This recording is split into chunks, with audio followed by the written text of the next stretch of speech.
மகளிர் இணை சேனலுக்கு தங்களை அன்புடன் வரவேற்கிறோம். இப்போ நம்ம பூரிக்கு உருளைக்கிழங்கு மசாலா எப்படி செய்யலாம் என்பதை பற்றி பார்க்கலாம். இது மிக அருமையாக இருக்கும். நீங்கள் செஞ்சு சாப்பிட்டு பாருங்கள், மிகவும் சுவையாக இருக்கும். அதுக்கு நம்ம முதல்ல என்ன பண்ணணும், இப்போ உருளைக்கிழங்கு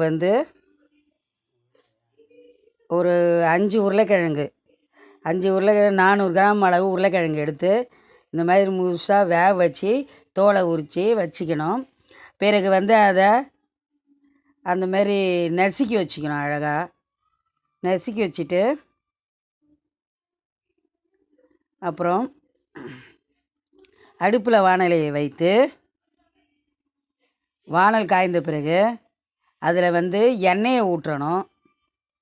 எண்ணெயை ஊற்றி எண்ணெய் கொஞ்சம் கொதித்த உடனே அதில் பூண்டு, பெருஞ்சீரகம், பட்டை 3ஐயும் நசுக்கி அதில் போடணும். போட்டுட்டு நம்ம லைட்டாக வதக்கணும். அதை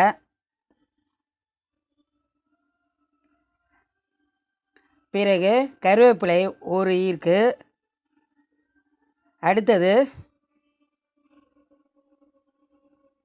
வெங்காயம் ஒரு 2 வெங்காயம் போட்டு நல்லா வதக்கணும். இதுக்கு நம்ம மஞ்சத்தூள், மிளகாத்தூள் அது மாதிரி எதுவுமே போடக்கூடாது.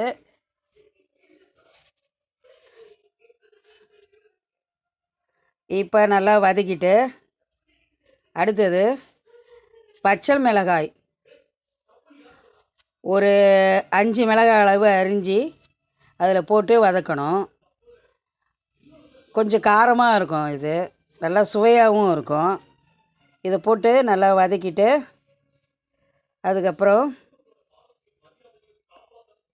நம்ம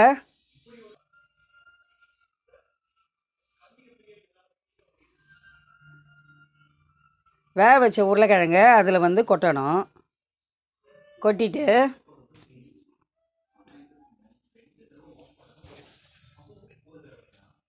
நல்லா கிண்டி விடணும்.